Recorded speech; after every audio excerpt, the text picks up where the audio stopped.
Lors du démarrage. Démarrage manuel, quelle est la procédure? Premièrement, il faut ouvrir le robinet d'arrivée de carburant. La manette d'accélérateur du moteur doit être sur la position run ou on, et puis nous allons tirer sur les lanceurs pour démarrer le moteur.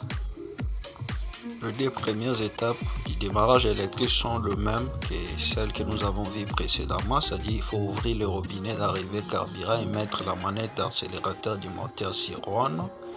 Ensuite, après la forme du moteur, nous allons soit insérer la clé pour démarrer ou appuyer sur le bouton on ou start pour démarrer le moteur.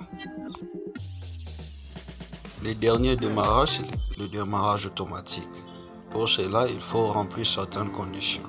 Premièrement, il faut que la génératrice soit conçue pour démarrer automatiquement. Pour certaines génératrices industrielles surtout, lorsqu'on ouvre le capot de l'alternateur, on verra un disjoncteur principal et en dessous, il y a un dispositif de connexion muni du contact 3 et 4. C'est ce contact qu'il faut utiliser pour le mode de fonctionnement automatique.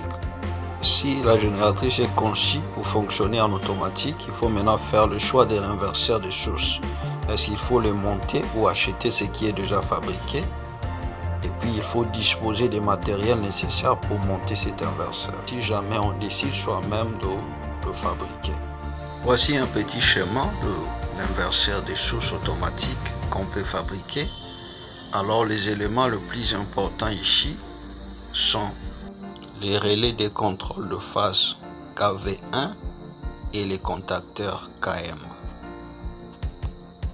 Alors nous voyons dans le schéma la source principale, c'est l'alimentation principale.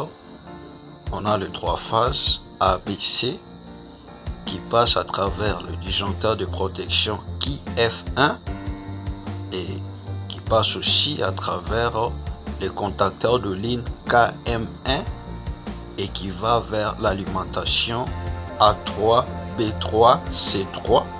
C'est une alimentation triphasique.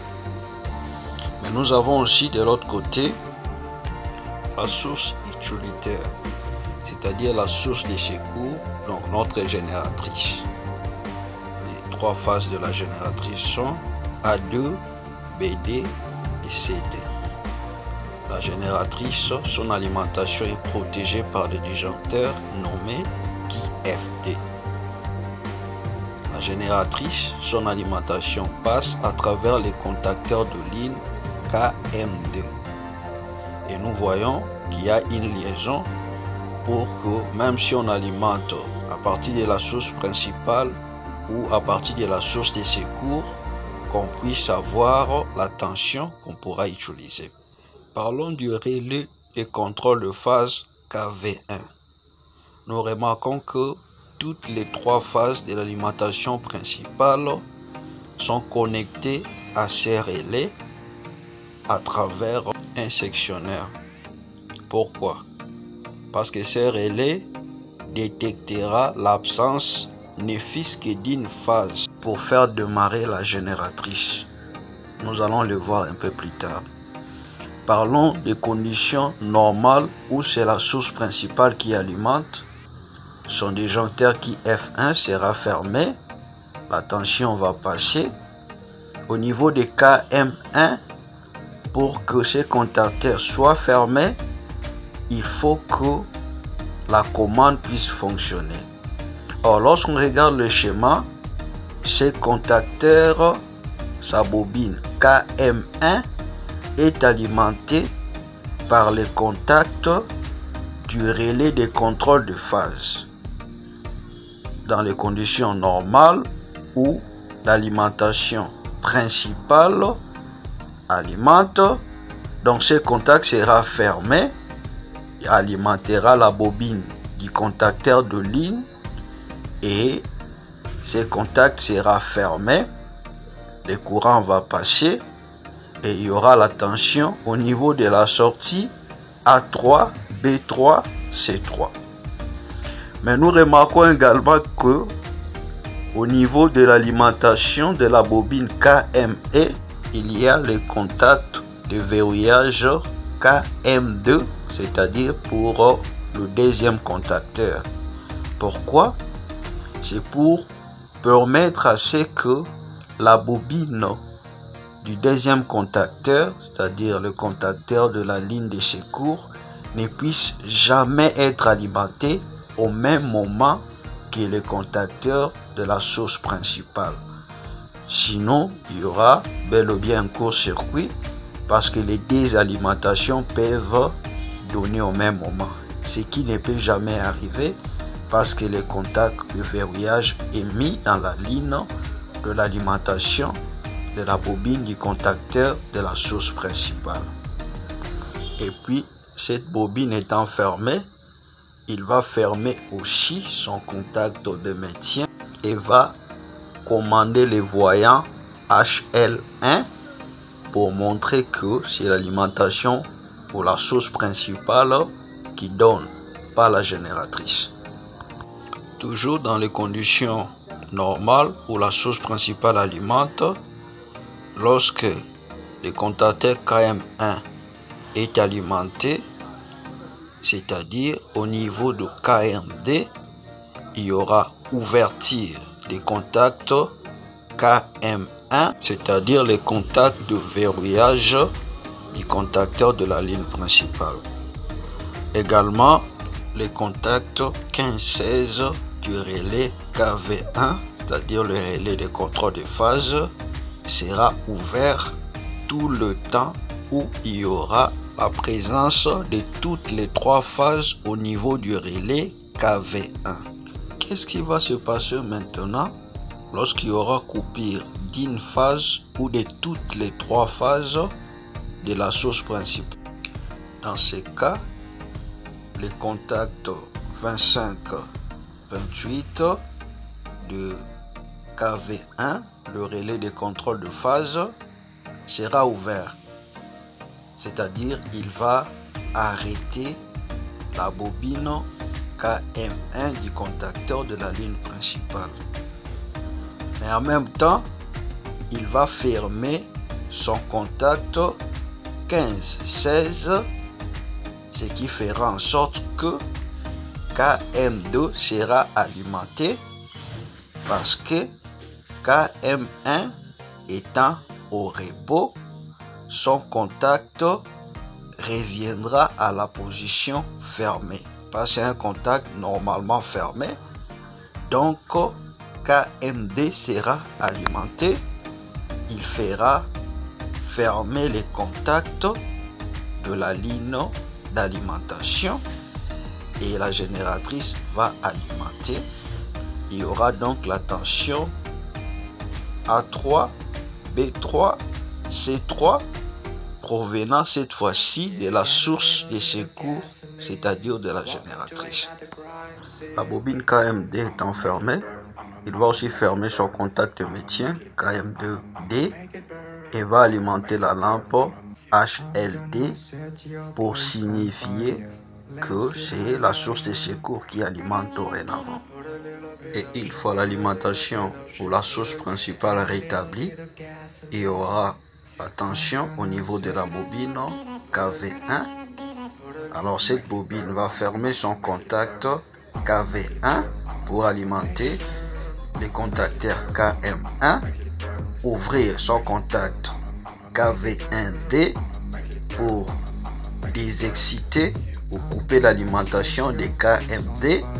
Donc la génératrice va s'arrêter, sa lampe HLD va s'éteindre L'alimentation sera maintenant donnée par la source principale parce que les contacts principaux du KM1 seront fermés. Concernant l'utilisation de la génératrice, voici quelques règles à observer. Premièrement, faire passer la génératrice à la période d'érodage durant les 20 premières heures de fonctionnement. Tourner sans charge pendant environ 5 minutes et puis rajouter des charges qui ne seront pas lourdes et puis observer comment elle va fonctionner. Autre détail important, après démarrage du groupe électrogène, toujours vérifier les tableaux et s'assurer que aucune lampe témoin signalant un défaut n'est allumée.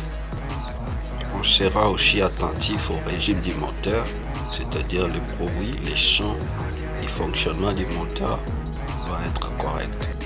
Une fois le moteur allumé, mettre le charge de manière progressive. Ne pas les allumer toutes à la fois et progressivement. Nous rappelons encore qu'il n'est pas permis de faire le plein du carburant alors que la génératrice est en fonctionnement. Il faut l'arrêter et mettre le carburant.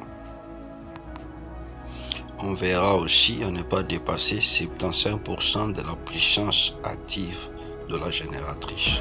Pour les petites génératrices, des appareils à circuit résistif peuvent endommager. Par exemple, de fer à repasser, des micro-ondes, des fours créent ce qu'on appelle court-circuit atténué. Pour un bon suivi de la génératrice, il faut créer ce qu'on appelle registre d'utilisation qu'on placera dans la maison de la génératrice. Voici un modèle. Ça contient de dates, heure de démarrage, heure d'arrêt, temps de fonctionnement et observation.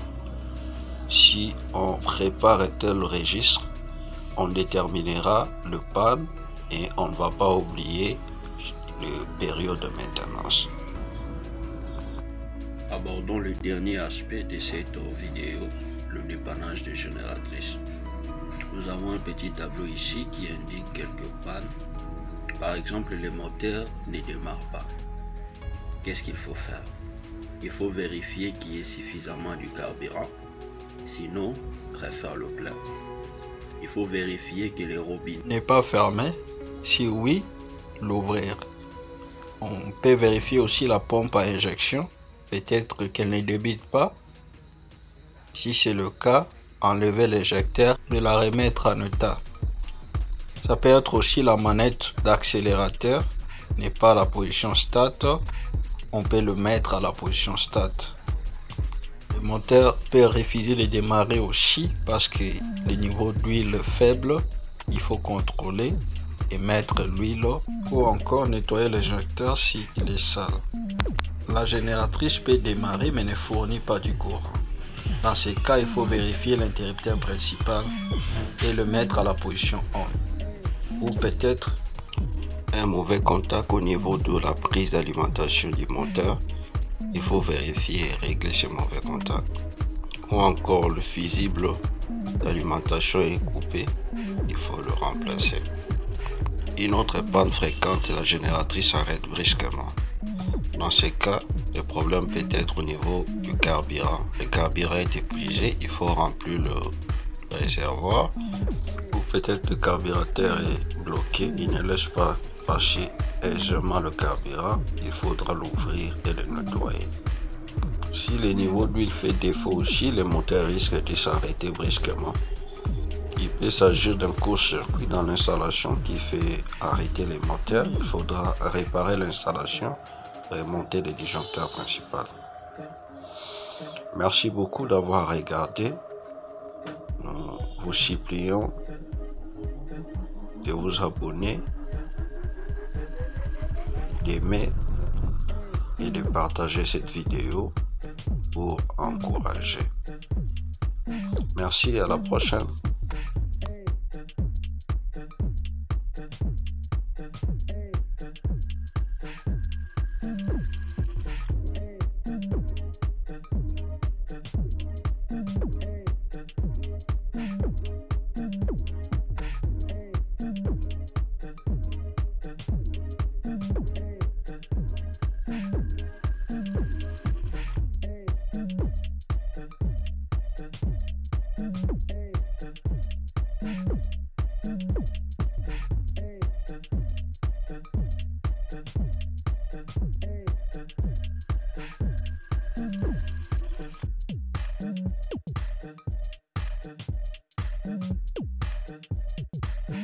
Pour d'avoir regardé, nous vous supplions de vous abonner,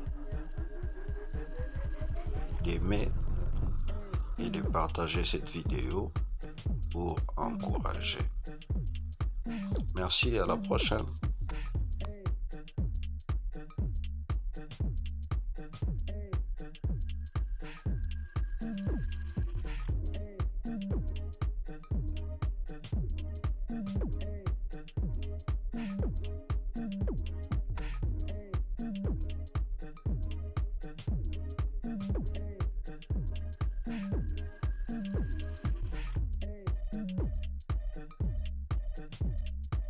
Hey.